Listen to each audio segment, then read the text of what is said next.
Community radio ബെൻസിഗറിൽ ഇപ്പോൾ കൊല്ലം അടയാളപ്പെടുത്തുന്നു. തയ്യാറാക്കി അവതരിപ്പിക്കുന്നത് വല്യശാല രാജു. കൊല്ലത്തെ ലോകപ്രശസ്തരായ രണ്ട് സംഗീത സംവിധായകർ ജി ദേവരാജൻ, കൊച്ചു ഗോവിന്ദനാശാന്റെയും കൊച്ചുകുഞ്ഞിൻ്റെയും മകനായി 1927 പരവൂരിൽ ജനനം. സംഗീത പഠനത്തോടൊപ്പം BA പാസ്സായി. തുടർന്ന് സംഗീത കച്ചേരികൾ നടത്തി. 1951 ONV കുറുപ്പിൻ്റെ പൊന്നരിവാൾ അമ്പിളിയിലെ എന്ന കവിത ജയിൽ വിമുക്തനായി വന്ന സഖാവ് AKGക്ക് നൽകിയ സ്വീകരണ യോഗത്തിൽ പാടാൻ ഈണം നൽകി. ഈ ഗാനം KPAC നിങ്ങളെന്നെ കമ്മ്യൂണിസ്റ്റാക്കി എന്ന നാടകത്തിൽ ഉൾപ്പെടുത്തിയതോടെ ദേവരാജൻ KPACയുടെ സംഗീത സംവിധായകനായി മാറി. കാലം മാറുന്നു എന്ന കൈലാസ് നാരായണൻ്റെ ചിത്രത്തിൽ ഗാനങ്ങൾ ചിട്ടപ്പെടുത്തിക്കൊണ്ട് സിനിമയിൽ രംഗപ്രവേശനം നടത്തി. തുടർന്ന് തിരക്കേറിയ സംഗീത സംവിധായകനായി മാറി.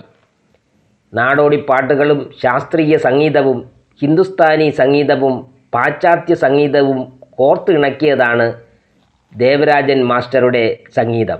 ആകെ 317 മലയാളി ചിത്രങ്ങൾക്കും 11 തമിഴ് ചിത്രങ്ങൾക്കും 39 നാടകങ്ങൾക്കും സംഗീത സംവിധാനം ദേവരാജൻ മാസ്റ്റർ നിർവഹിച്ചിട്ടുണ്ട്.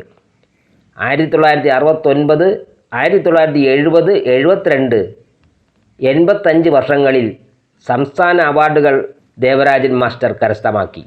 ഇനി മറ്റൊരു ലോകപ്രശസ്ത സംവിധായകനാണ് മലയാളിയുടെ സ്വന്തം രവീന്ദ്രൻ. കൊല്ലത്ത് കുളത്തുപുഴയിൽ 1943 നവംബർ 9 മാധവൻ്റെയും ലക്ഷ്മിയുടെയും 7ാമത്തെ മകനായി ജനിച്ചു. സ്കൂൾ വിദ്യാഭ്യാസത്തിന് ശേഷം തിരുവനന്തപുരം സ്വാതി തിരുനാൾ സംഗീത കോളേജിൽ രവീന്ദ്രൻ മാഷ് പഠനം പൂർത്തിയാക്കി. 1966 മദ്രാശിയിലെത്തി. പിന്നണി ഗായകനായും ഡബ്ബിംഗ് ആർട്ടിസ്റ്റായും കലാരംഗത്ത് രവീന്ദ്രൻ മാഷ് പ്രവേശിച്ചു.